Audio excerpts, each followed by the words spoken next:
through the Wairodissa Council's plan to construct a wastewater system up in the hills behind the Mahia Beach village in the headwaters of the Whangawehi River. Because whatever comes down that river ends up in our mahinga kai. The goal of the ropu was to actually get an agreement signed with the Wairodissa Council, as many marae of Mahia and Hawke's Bay Regional Council, and the landowners. Morena tamariki mā. As you know, we are going to do some work with the Whangawehi project today. So in a moment, we're going to be heading off.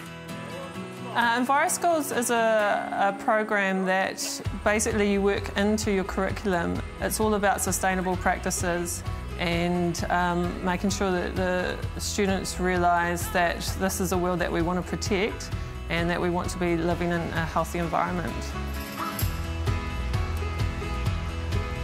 Hey kids, nice to see you.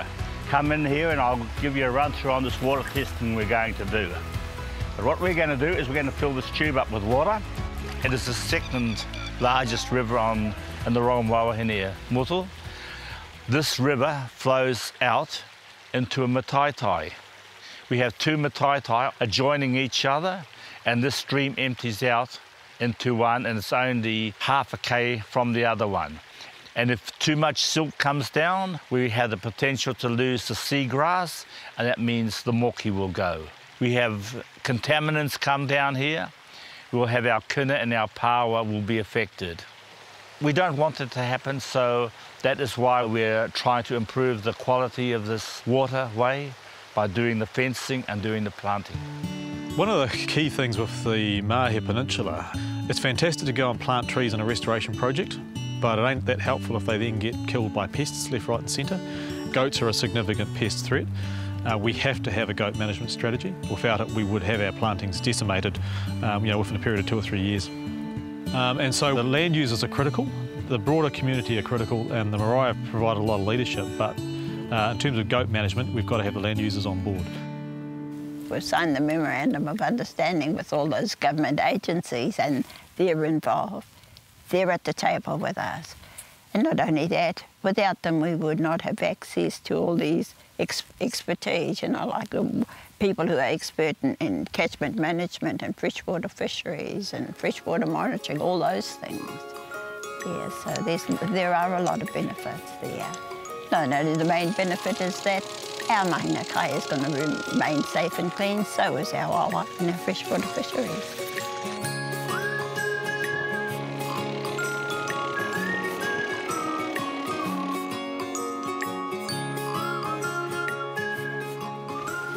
So welcome to Whangawehi today. It's great to see you here because today is a very special day. Where the community has been working for 1.5 years to make this day happen. What we're doing today is actually starting a forest. We put the word out there in the community. We weren't really sure who was going to turn up, and obviously we've got quite a significant crowd here today.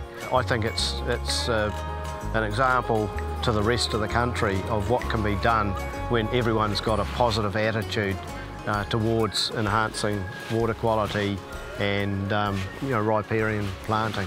Really, our philosophy is that we're just guardians of this land and we need to pass it on to the next generation. It's been fantastic. I just can't commend the people that have had the vision to start what they've started. It's just going to be such a fantastic journey, really. So the next part for this project is probably to fence off and plant the Whangawehi stream. So from the harbour to the edge of the forest, we have got basically 7-8 kilometers of riparian strip that we need to plant and fence off. So we are working in parallel with the farmers to improve their farming practices.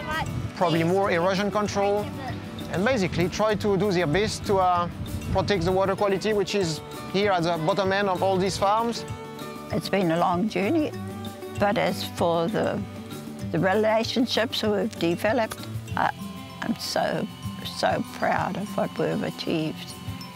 Working together and all working for the one goal, Once the trees have grown and once they've fruited, we'll get all the birds to come back.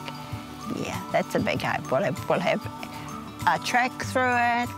We'll use it for tourism purposes, for ronga, for art, for weaving, all those different things that you can do with, plants. And hopefully that would have a huge, healthy freshwater fisheries.